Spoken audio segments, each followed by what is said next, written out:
Bismillahirrahmanirrahim.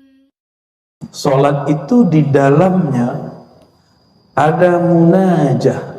Munajat telah menjadi bahasa kita hari-hari. Apa arti munajat? Mohon. Apa lagi? Mohon itu doa. Munajat, bisik, berbisik-bisik. Berbisik-bisik itu bermanja-manja, bermesra-mesra. Maka munajatun boleh diartikan bisikan mesra cintanya hamba dengan zat yang terkasih, zat yang paling layak dicinta, yaitu zatullah subhanahu wa ta'ala. Munajat itu saya buat analog. Kalau kita punya kekasih, maka malam hari paling senang bermunajat dengannya, bermanja-manja, berbisik-bisik dengannya. Benar nggak? Maka Sufyan Ats-Tsauri setiap kali terbit fajar dia menangis. Apa katanya? Habislah waktuku berdua-duaan dengan Allah SWT.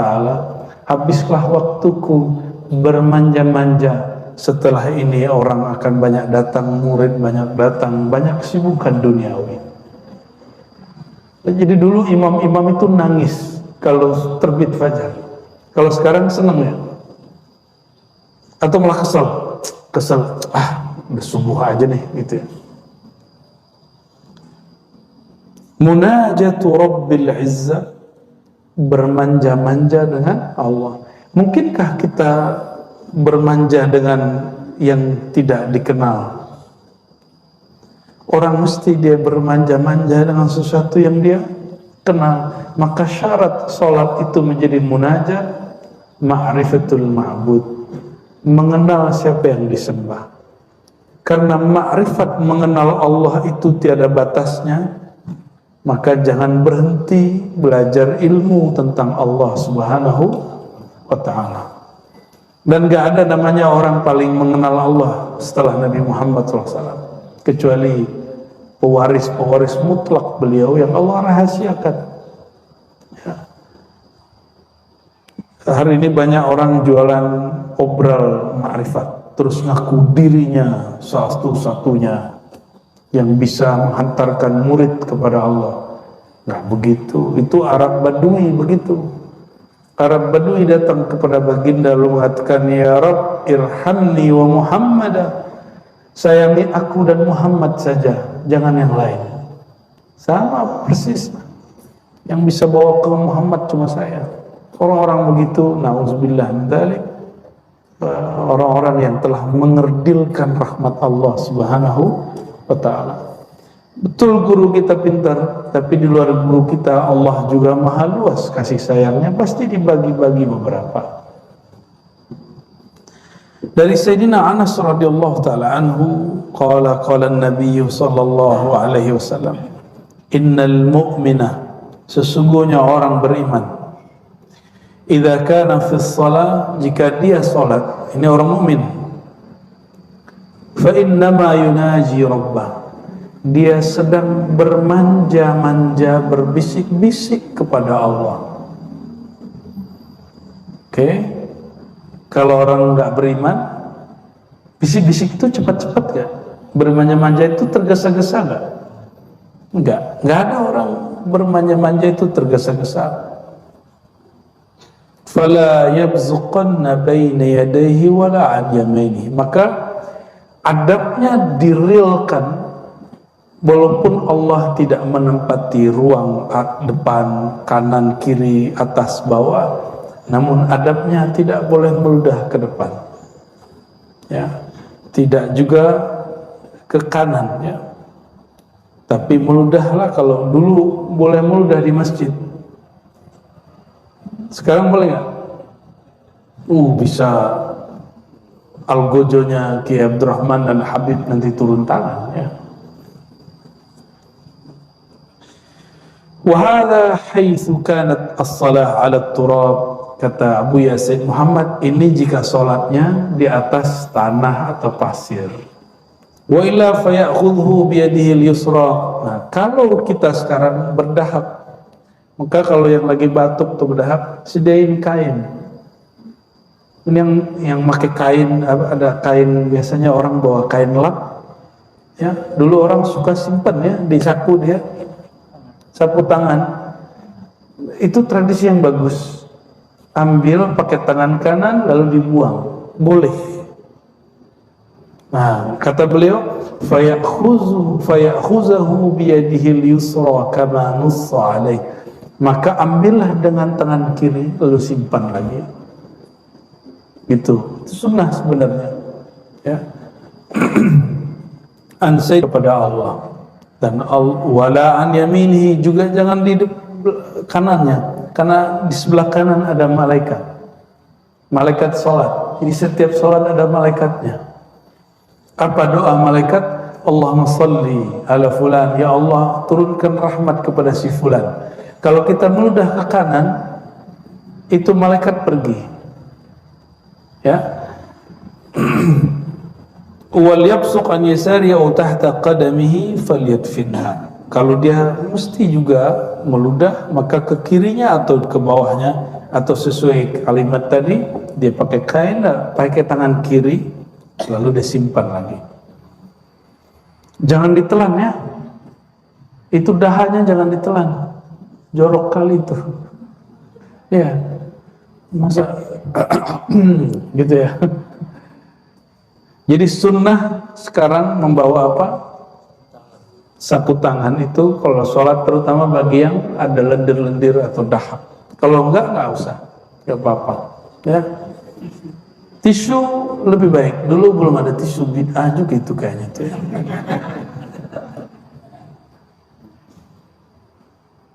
Umin dalik, ganti tema. Tadi sholat itu tempat munajat. Inilah yang membuat orang rindu sholat. Udah rindu sholat belum? Sholat itu ada candunya gak? Ada candu gak sholat? Nah, kayaknya belum ya. Karena belum kenal siapa yang disembah. Jadi belum jatuh cinta kepada Allah Subhanahu wa ta'ala. Sholat itu nikmat sekali, Pak. Nikmatnya sholat, sehingga Abu Yazid itu seperti dia di atas orang lagi syahwat kepada pasangannya. Itu Abu Yazid al-Bustami. Nikmatnya sholat itu. Itu yang disebut nikmat surga yang disegerakan. Maka Nabi SAW mengatakan, hubbiba ilayya minad dunya at-tib wan nisa wa ju'ilat qurratu aini fi shalah. Aku dibuat oleh Allah senang kepada yang harum, yang bersih, yang rapi, dan lawan jenis. Tetapi pelipur laraku hanya di dalam sholat. Bukan hidup yang rapi, bukan pasangan. Tapi apa yang membuat Nabi terobati kolbunya? Fis sholat, di dalam sholat ya.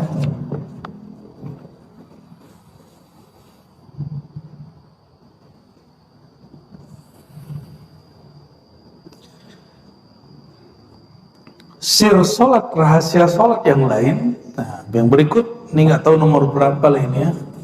Ada yang nyatat nggak nomornya berapa sebelumnya? Bukan halaman. Kelebihan sholat 1, 2, 3 ini nggak tahu nomor berapa. Beliau nggak ngasih nomor. Ya, anna salata fiha tawajjuh wal iqbal ala Allah. Sholat itu ada 2 aktivitas besar selain munajat di situ, itu tawajjuh. Apa arti tawajjuh? Tawajjuh itu menghadapkan kolbu kepada yang mengendalikan kolbu. Wal iqbal, lalu menatap Allah Subhanahu wa ta'ala. An Sayyidina Ibn Umar radhiyallahu ta'ala anhuma, anna Rasulullah sallallahu alaihi wasallam qala, Rasulullah bersabda, "Idza kana ahadukum yusalli Sama, jika kamu sholat jangan meludah, jangan melakukan gerakan-gerakan di luar sholat. Fa innallaha qibala wajhihi idza shalla. Karena Allah secara adab di depan dia. Bukan berarti Allah menempati ruang depan, tapi tubuh ini berkiblat ke Ka'bah. Maka Allah akan menerima orang itu dari arah depannya. Bukan berarti Allah ada di depannya. Oleh karenanya, siapa saja yang sholat, tidak usah bayangkan Ka'bah. Bayangkan dia menghadap Rabbul Ka'bah, Tuhan pemilik Ka'bah. Ya. Wa min dzalik, di antara rahasia keutamaan salat yang menjadi kekhususan umat Nabi Muhammad SAW yang tidak ada di agama-agama sebelumnya, anna salata fiha dzikrul 'abdi rabbahu. Salat itu adalah media seorang hamba menyebut-nyebut dan mengingat Rabbnya, Allah Subhanahu wa ta'ala. Inilah yang disebut di dalam Al-Quran surat Taha, aqimis salata li dzikri. Dirikan salat untuk zikri, mengingatku. Masih ingat gak pertemuan dengan Allah? Nggak ada yang ingat?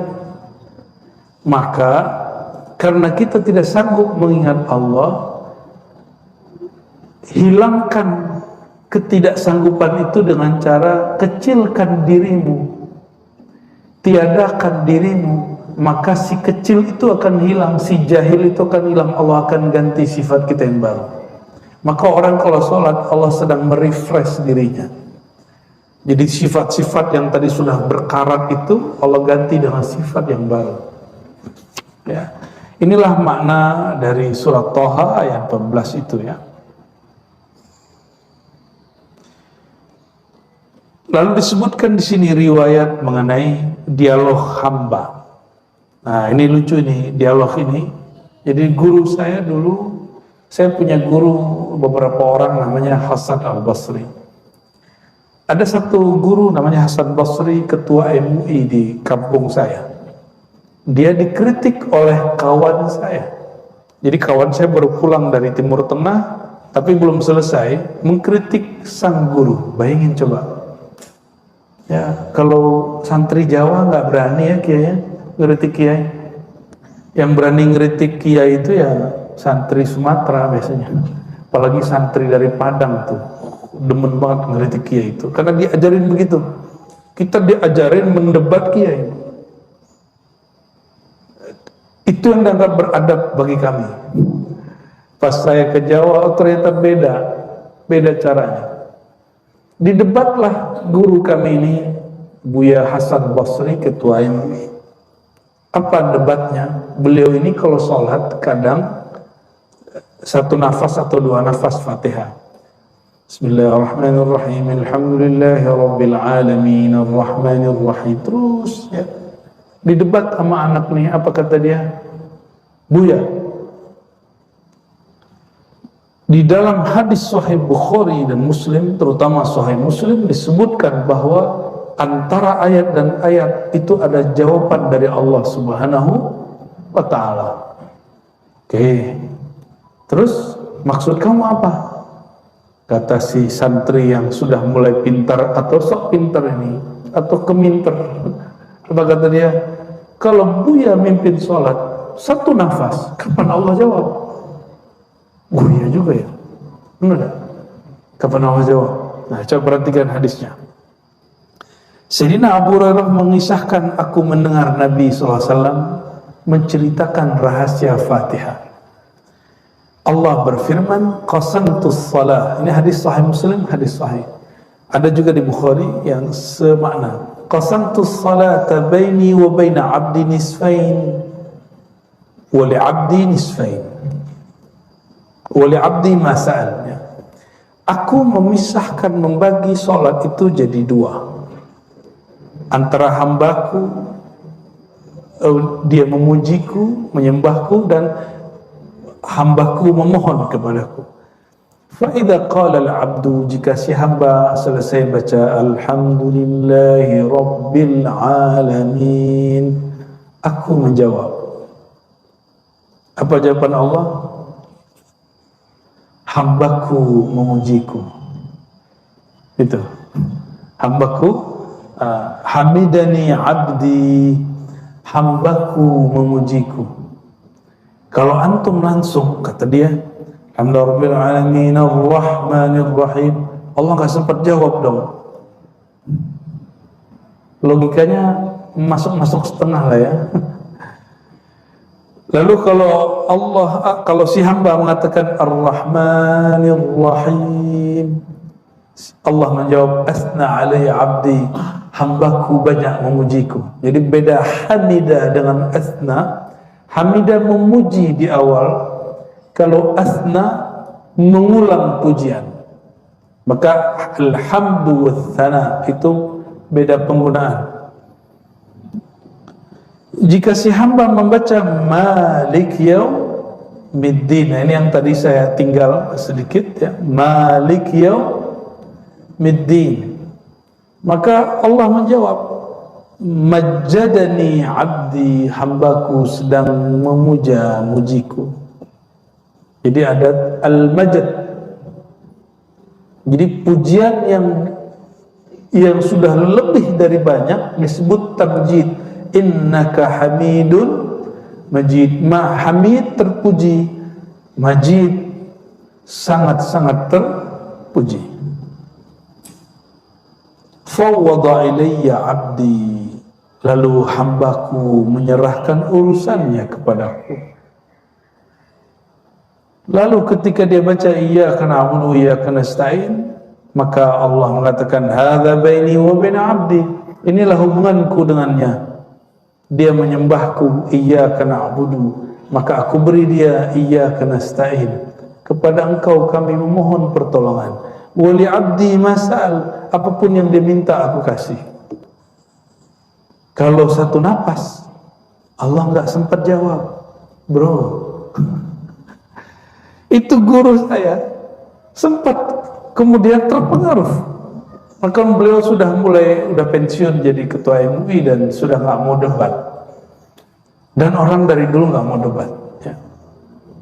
Begitu juga ayat ihdinas siratal mustaqim siratal ladzina an'amta 'alaihim ghairil maghdubi 'alaihim waladdallin, sama kalimat, jawabannya sama.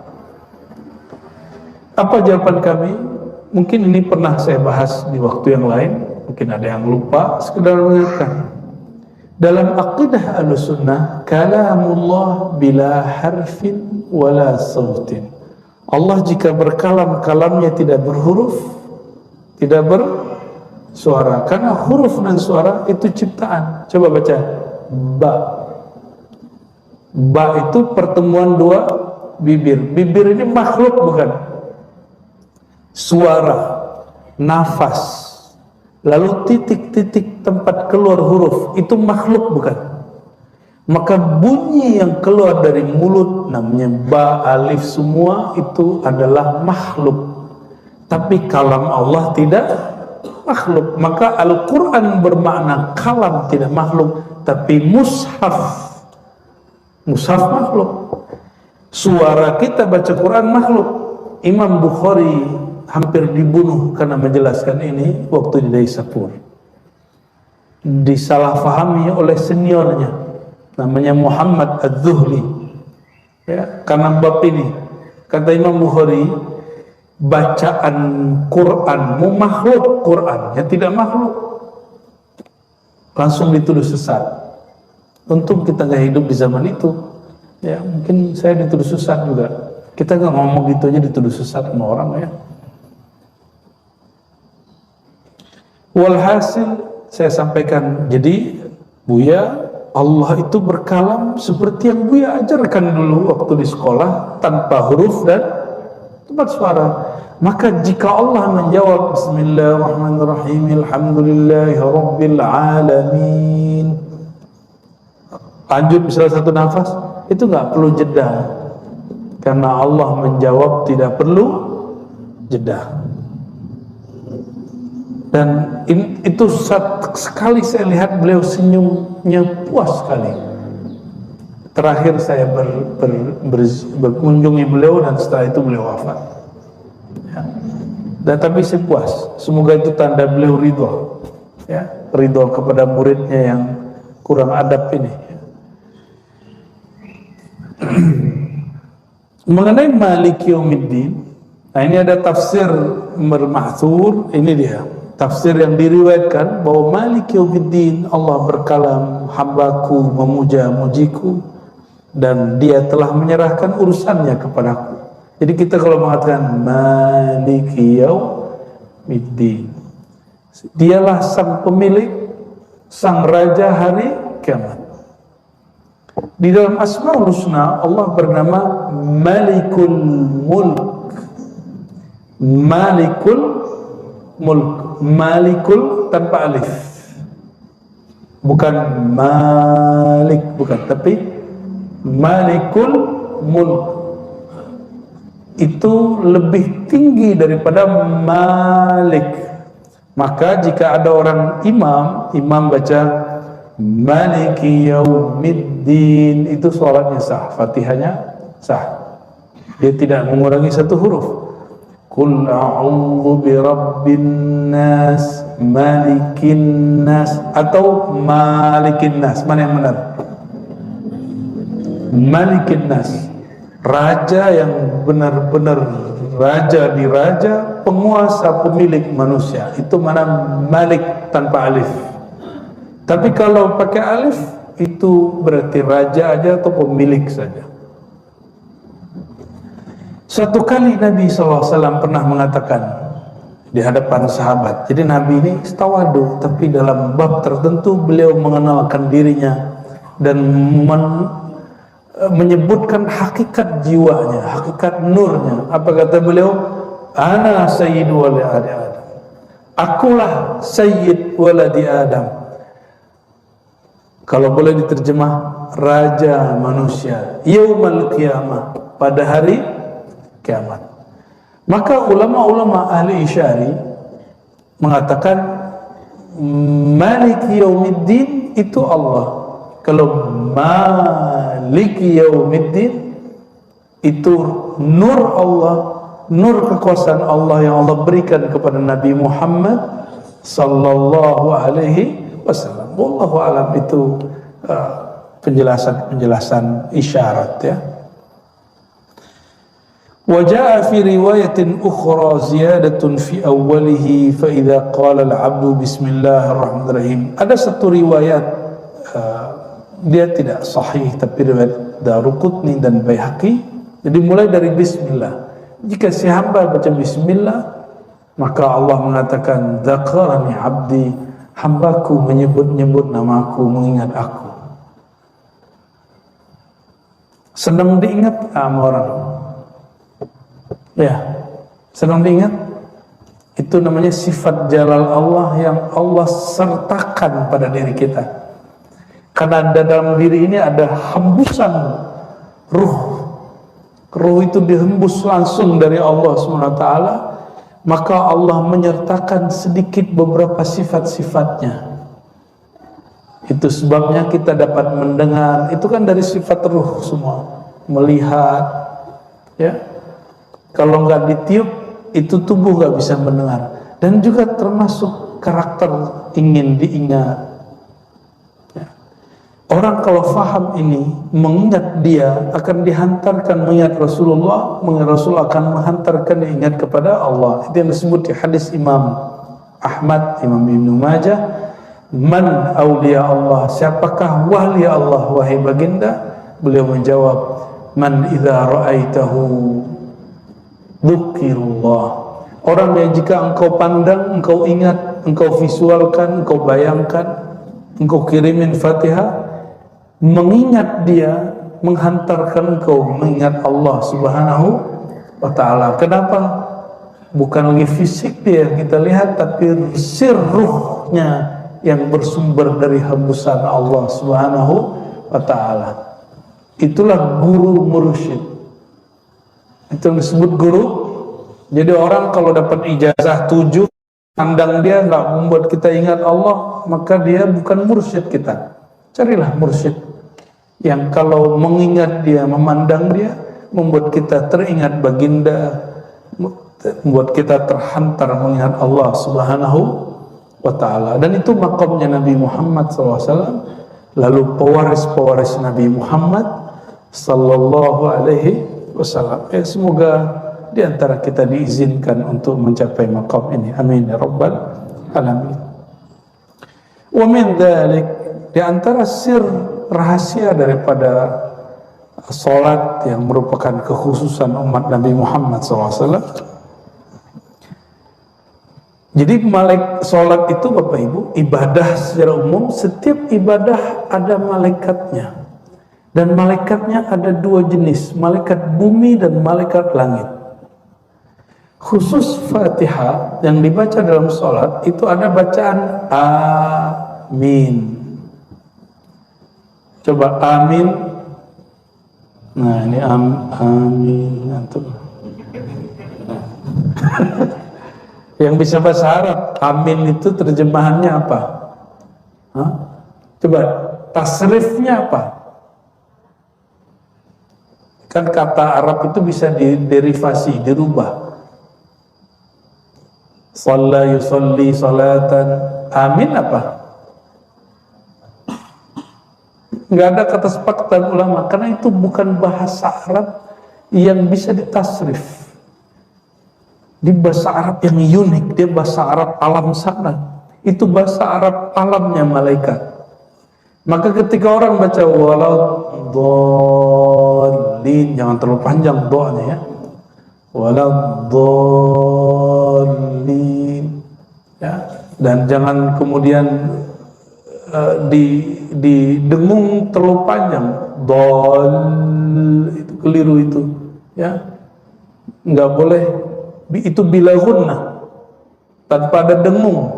Waladdallin, langsung disambut, karena bi gunnah itu sudah jelas masuk ke huruf waw dan huruf-huruf tertentu yang lain. Jika ada orang membaca itu, maka malaikat dengan bahasa Arab langit, ini bahasa biar agak ngeri-ngeri sedap, membaca amin. Banyaklah orang bertanya, sebenarnya cara baca amin itu gimana? Amin atau amin, yang benar yang mana? Kayak tahu yang benar aja sih.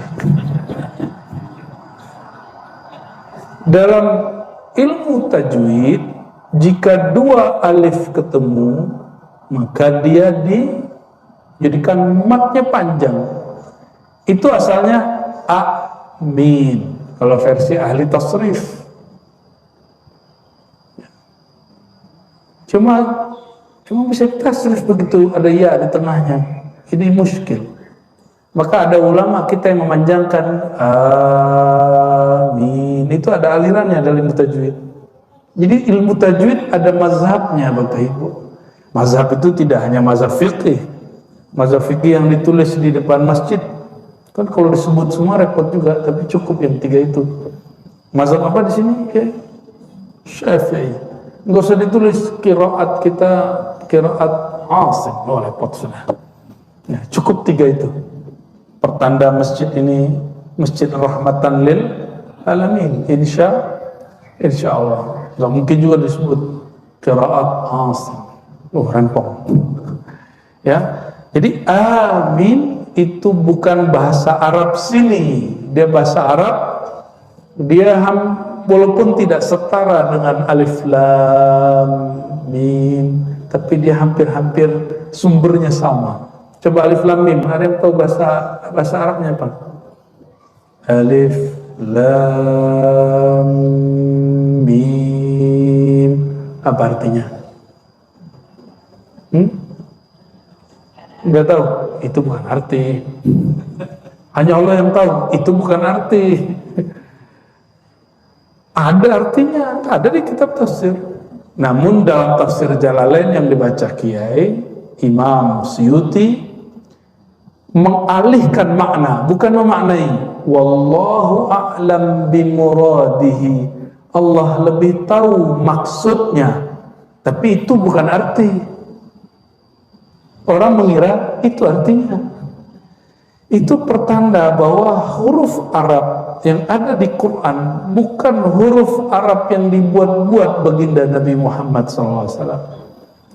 Tapi itu Arab yang asli dari hadirat Allah Subhanahu wa Ta'ala. Maka dalam ilmu lughah ada satu kaidah, annal lughata bal lughat fil alam min Allah. Semua bahasa bersumber dari Allah.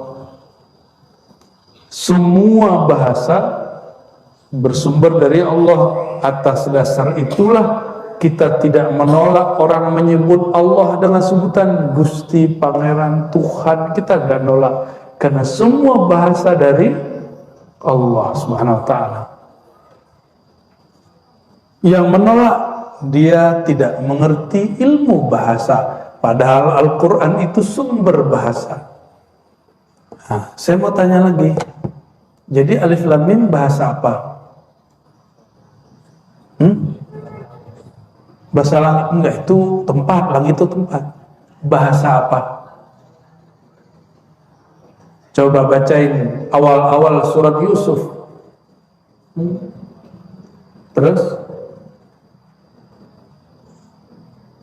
Qur'anan, kami jadikan Quran itu Arabian. Maka Alif Lam Mim itu bahasa Arab, tapi bukan bahasa Arab sini. Ini yang disebut i'jaz, untuk melemahkan Arab-Arab Quraisy, karena bahasa Arab mereka sudah terkontaminasi. Ada Arab yang lebih murni, gitu. Apa makna Arab? Bahasa Arab, Arab itu artinya Araba, artinya sesuatu yang bergerak. Maka huruf bahasa Arab, harokat itu artinya gerak.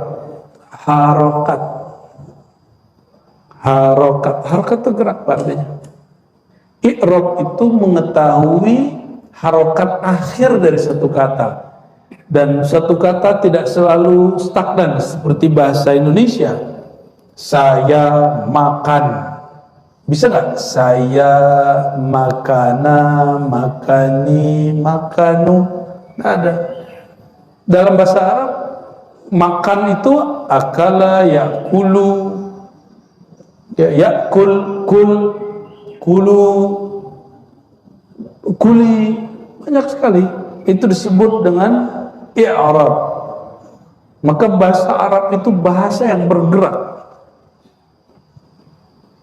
dan dia selalu bergerak. Jadi Alif Lam Mim bahasa apa? Alif Lam Mim bahasa apa? Bahasa Inggris.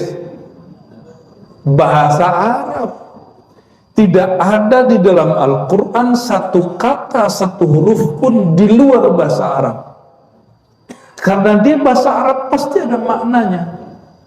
Namun tidak semua diketahui oleh para ulama. Hatta sekelas Sayyidina Abu Bakar As-Siddiq, dibacakan ayat wa fakihatan wa abba. Orang nanya, ya Abu Bakar, apa itu fakih, apa itu abba? Kalau fakihah kami tahu buah. Abba, mana abba? Apa kata Sayyidina Abu Bakar? Seandainya saya taruh kepala saya di bawah kolong angin manapun, ini kepala nggak berani menerjemahkan, menafsirkan ayat sesuka hati. Selevel Abu Bakar, Sayyidina Abu Bakar, dal, nggak mesti sesat, bisa keliru, bisa tidak tahu, lalu ia menunjukimu. Tapi sama kawan saya yang baru hijrah jadi ustadz, apa kata dia? Rasulullah pernah sesat. Orang kalau baca Quran nggak belajar akidah, sesat menerjemah Quran. Oleh karena itu akidah minal Quran, akidah itu bagian dari Al-Quran. Kalau kita pakai Quran, ada nggak sholat 5 waktu? Sholat cuma 3 waktu. Aminah Wadud, tahu Aminah Wadud yang mimpin sholat Jumat perempuan? Itu kita tanya, kenapa sih ente mimpin sholat Jumat? Apa jawaban dia? Di Quran nggak ada larangan perempuan jadi imam sholat Jumat. Iya juga sih ya, tapi blow on.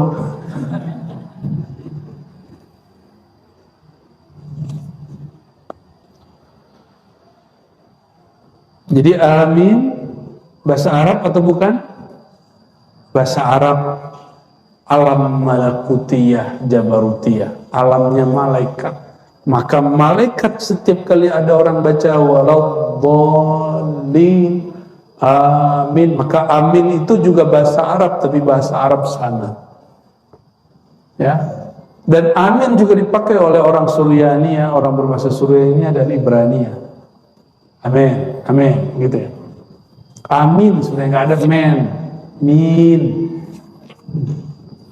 Dalam bahasa yang tepatnya dibaca begitu.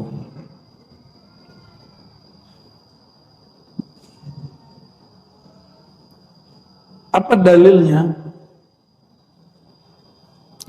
Diriwayatkan oleh Sayyidina Abu Hurairah radhiyallahu taala anhu, Nabi SAW bersabda dalam hadis yang sahih riwayat Imam Bukhari dan Muslim, "Idza ammana al-imam fa'amminu." Jika imam mengaminkan, maka aminkanlah olehmu, fa innahu man wafaqa ta'minu ta'minal malaikah.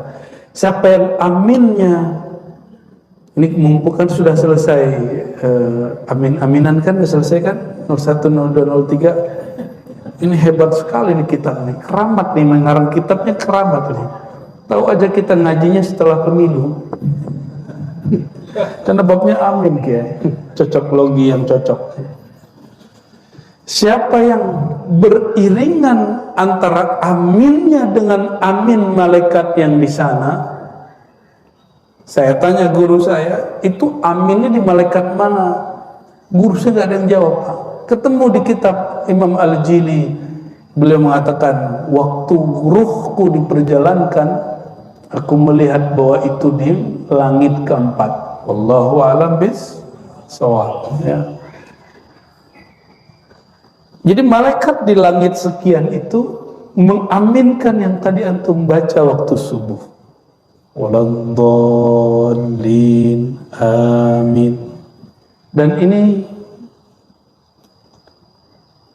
dalil bahwa amin adalah salah satu bahasa malaikat, dan ini juga dalil bahasa malaikat, bahasa Arab. Bahasa malaikat, bahasa Arab. Ghufira lahu ma taqaddama min dzambih, maka diampuni dosanya yang berlalu. Jadi pengampunan dosa itu ada yang cara ekspres, ini dia.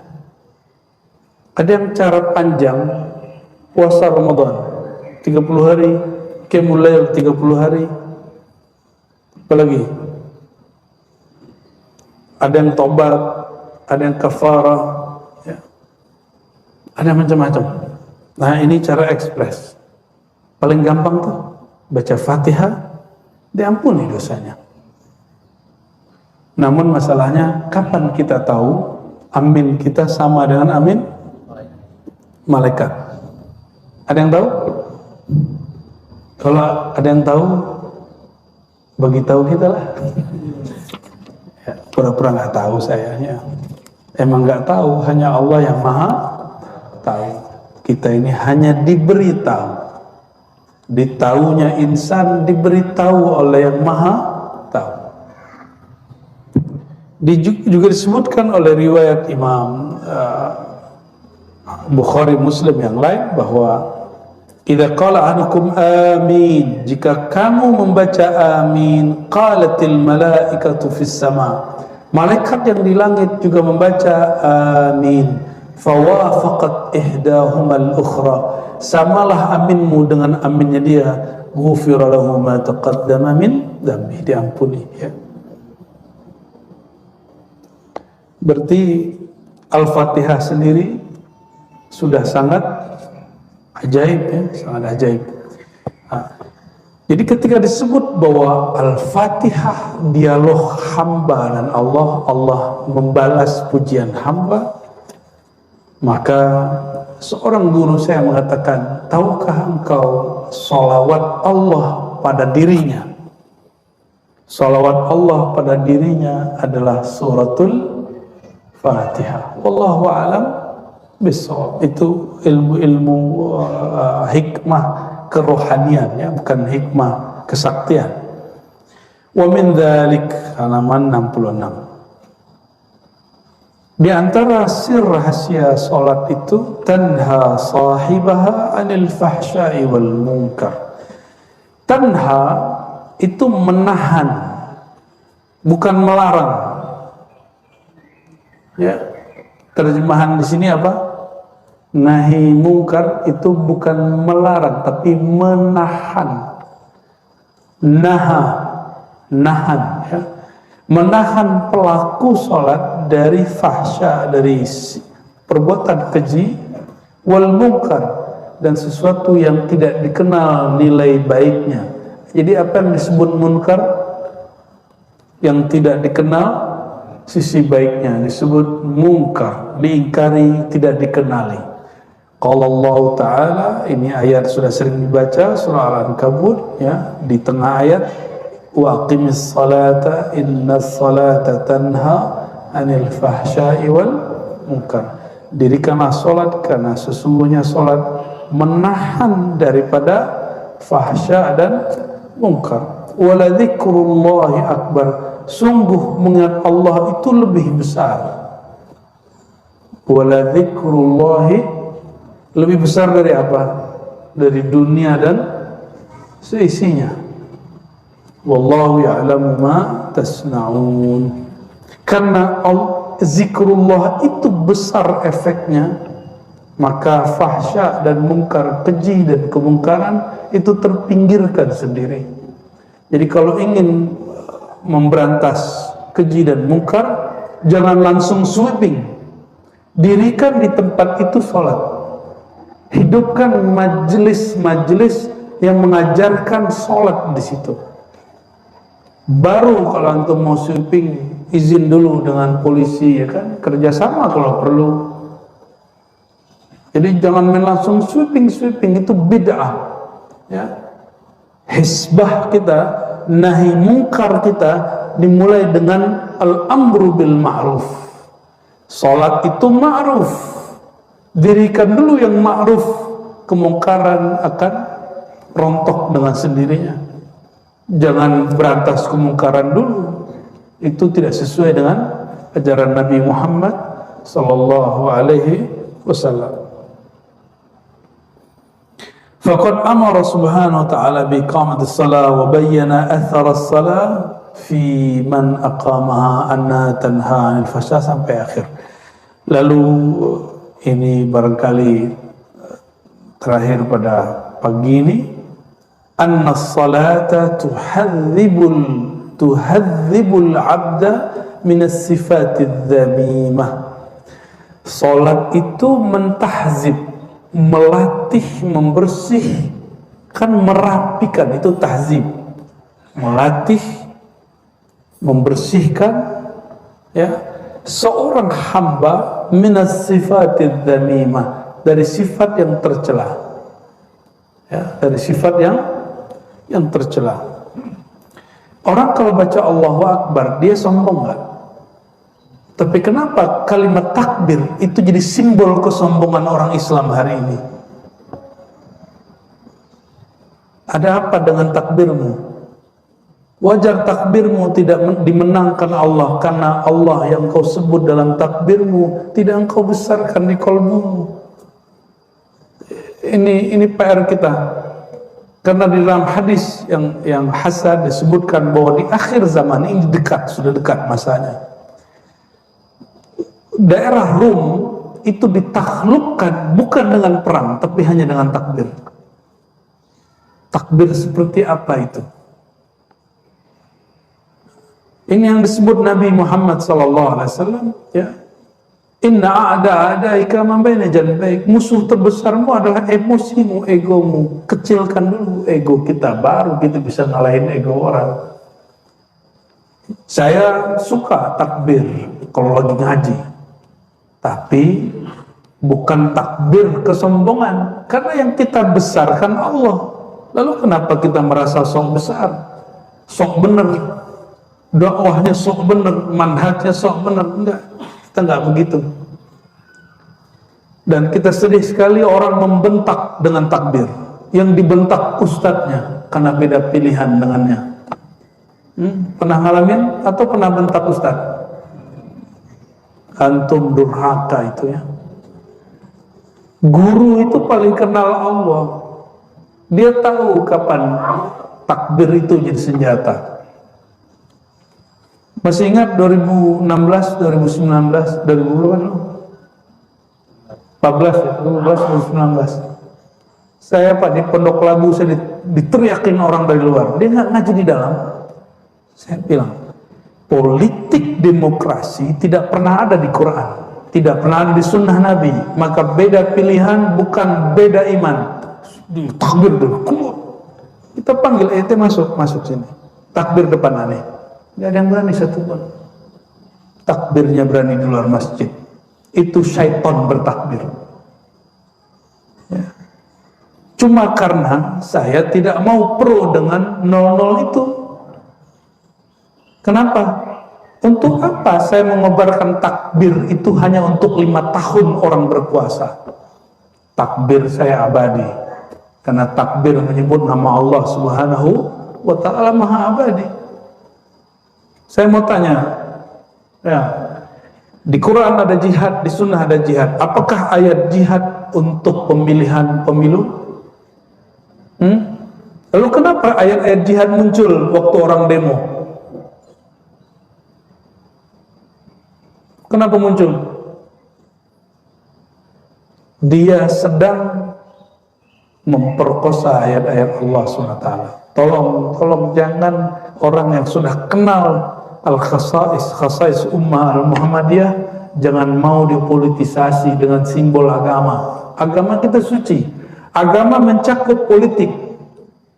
Agama tidak butuh politik. Politik butuh agama. Jadi kalau ada orang ngomong Islam tidak boleh lepas dari politik, bahasanya keliru. Politik tidak boleh lepas dari Islam. Islam mencakup semua, betul. Tapi bukan berarti Islam harus berpolitik dengan politik ente. Harus milih nolnya ente itu. Ya. Auzubillah min dzalik. Politisasi agama sudah memecah kolbu kita. Maka Allah katakan wala dzikrullahi akbar. Yang besar itu cukup Allah. Kecilkan nolmu, ya. Dan nol masih merasa besar lagi. Maka Bapak Ibu, saudara yang makan Allah, sengaja selalu saya sisipkan ini untuk edukasi. Mungkin tahun berapa lagi nih? Emang masih ada? Insya Allah Indonesia masih ada lah. 2000 berapa? 2029. Tapi setelahnya kita nggak tahu, ya. Karena krisis di mana-mana. Masih ingat pandemi? Ini udah lupa semua, amnesia, cepat sekali lupanya. Pandemi seakan-akan nggak ada lagi aktivitas, masjid kosong. Nggak pernah dalam sejarah Indonesia masjid kosong, Pak. Masjid ini pernah kosong ya, Kiai? Ya, Kiai kena juga deh. Ya. Tengkarlah antara, karena dekat kantor polisi ya, langsung dibubarin.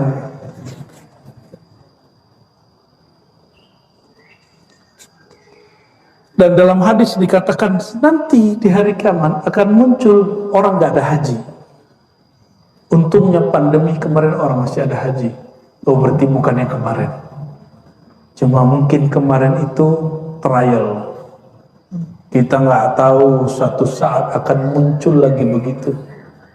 Wallahu a'lam. Ini bukan nakut-nakutin, ini memang menakutkan. Tapi tenang, wala dzikrullahi akbar. Mengenal Allah itu lebih besar. Menyebut nama Allah itu lebih besar. Gak usah khawatir nanti paceklik katanya El Nino, El Nano, El Nino, terserah dia mau datang. Ya, karena dalam hadis disebutkan nanti sebelum Isa turun, Dajjal muncul, Al-Mahdi berjuang, nanti ada 3 tahun masa paceklik. Hujan gak turun, gagal panen di mana-mana, kelaparan di mana-mana, orang berebut air, berebut nasi, berebut semua. Sebelum masa itu datang, berlatihlah tidak bergantung dengan air, bergantunglah dengan zat yang menciptakan air. Jangan bergantung dengan lagi nasi. Mulai bukan pengen sehat, bukan, tapi ingin menyehatkan kolbu. Ya. Waktu bulan tahun 2020 masih ingat bulan puasa, orang panik buying. Ya. Karena ada yang mengatakan 15 Ramadan terjadi dukhon. Akhirnya pada borong beras habis di banyak gudang. Ini Ustaz gak tanggung jawab. Habis itu dia mengatakan hadisnya dhaif, tapi orang sudah panik duluan.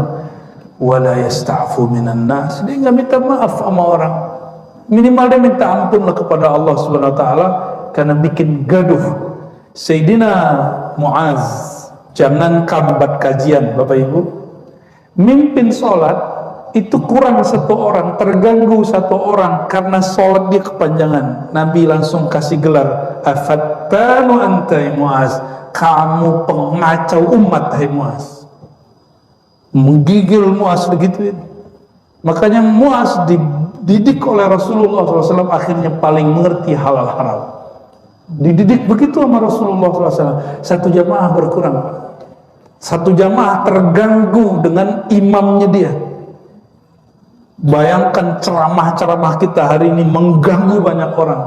Nauzubillah min dzalik. Kasihlah ceramah yang rahmah, ya. Enggak, Islam itu tegas. Tegasnya Rasulullah itu dengan rahmah. Dalam lembutnya dia tegas, dalam tegasnya dia sayang. Nabi itu tegas bukan untuk kebencian. Nabi itu lembut bukan karena kelemahan, tidak.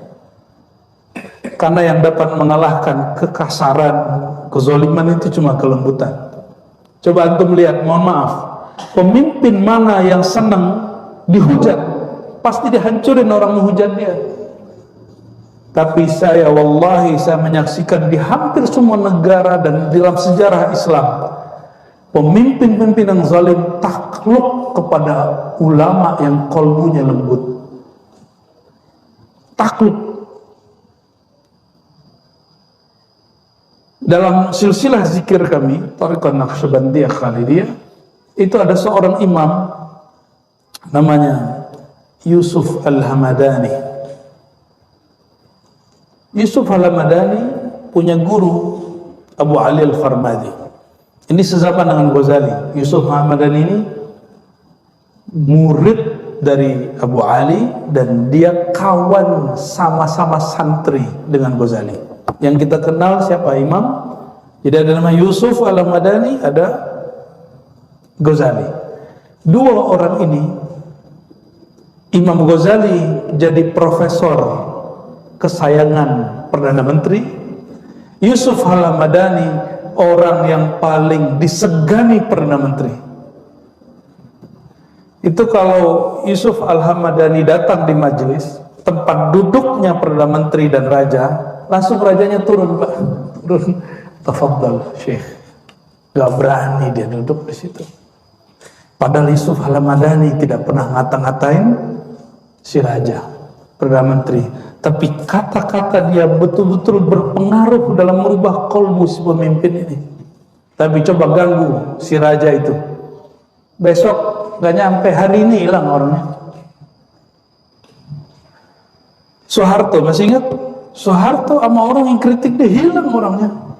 Tapi belakangan di akhir hayatnya dia udah mulai takbiran, mimpin takbiran, ya. Sudah mulai bangun masjid di mana-mana, masih ingat? Itu karena ada orang berhati lembut tapi tegas, gak bisa digoyang oleh beliau, gak bisa dibayar oleh beliau. Orang ini membackup. Kalau nggak kita yang backup, siapa lagi yang backup? Maka saya husnuzon dengan ulama-ulama yang membersamai pemimpin-pemimpin yang keras, pemimpin yang dituduh-tuduh culas. Kita doakan semoga adanya mereka dapat memperbaiki kolbu si pemimpin dengan cara yang hanya Allah yang tahu. Amin ya rabbal alamin. Begitu Pak, kalau kita belajar al-khasais al-Muhammadiyah, kekhususan umat Nabi Muhammad sallallahu alaihi wasallam. Semoga bermanfaat. Karena sholat itu ada rukun, ada syaratnya. Sholat tidak sah jika menggunakan bahasa Indonesia, bahasa Melayu, bahasa Jawa. Tetap yang dibaca oleh lisan bahasa Arab. Tapi Bapak kalau mau baca di kolbunya. Kolbunya yang berbicara, karena Allah menatap isi kolbu. Kalau fisik Allah tidak tatap. Yang ditatap Allah selalu kolbu. Innallaha yanzuru ila qulubikum. Jadi tatapan Allah jatuhnya ke dalam kolbu. Kolbu kita bahasa apa saja Allah faham. Tapi jangan ngomong pakai bahasa wahai Tuhan, gaya bener, sok mesra dalam sujudnya. Sujud syukur sih boleh di luar sholat, boleh pakai bahasa Indonesia. Ya. Sujud itu yang paling bagus membaca bukan doa-doa aneh-aneh yang dibaca oleh baginda Rasulullah SAW. Apa yang dibaca oleh Rasulullah SAW? Subhana rabbiyal a'la, subhanakallahumma bihamdika la ilaha illa anta allahumma firli. Yang diajarkan Nabi SAW kepada Sayyidina Ali. Ini sujud kalau sholat sunat. Sajadalaka sam'i wa basari wa qalbi wa dami wa lahmi wa izami. Terus sampai selesai. Ya Allah, sujud kepada Engkau pendengaranku, penglihatanku, lisanku, kolbuku, darahku, dagingku, tulangku. Ya. Kita sebut ini peleburan, sujud fana. Yang kami ambil hadis itu, ya, kita bawakan ke syahadat. Asyhadu, aku leburkan, aku bersaksi bahwa diriku, tubuhku, jiwaku, pendengaranku, penglihatanku, gitu. Ciptaan Allah dari nurullah, nur Muhammad SAW. Itu kita ambil dari hadis itu, Pak. Hadis Imam An-Nasai dalam kitabus sholahnya, beliau beriatkan bahwa Sayyidina Ali ketika sujud itu yang dibaca. Tulangnya sakit-sakit nggak? Itu sujudnya baca itu. Sujud sajadalaka izami. Ya Allah, tulangku sujud kepadamu. Darahnya punya penyakitan nggak? Sujudkan. Maka sakit itu akan menjadi penebus. Syukur-syukur sembuh. Kita nggak cari kesembuhan dengan sholat. Kalau mau sembuh ke dokter, ya. Tapi ada orang disembuhkan dengan sholat, ada. Tapi kalau nggak sembuh, jangan salahkan sholatnya, karena sholat bukan klinik kedokteran, bukan. Ya. Jadi kalau ada terapi sehat dengan sholat, oh sorry, sholat bukan untuk sehat. Tapi rahasia sholat biasanya orang dapat sehat. Mohon maaf Bapak Ibu, mohon maaf mungkin ada yang sudah duduk di atas kursi. Tapi kalau orang rajin dia tahajud dari mudanya, dia nggak akan kemudian sulit dari atas ke bawah. Dia pasti bisa. Walaupun dia kalau jalan sudah ringkih. Ini yang saya rasakan selama bulan puasa, jadi badan saya agak sakit-sakitan sebelum Ramadan. Tapi dengan tarawih ke 20 rakaat malam naik turun. Ternyata tulang kita jadi kuat, persendian kita jadi kuat.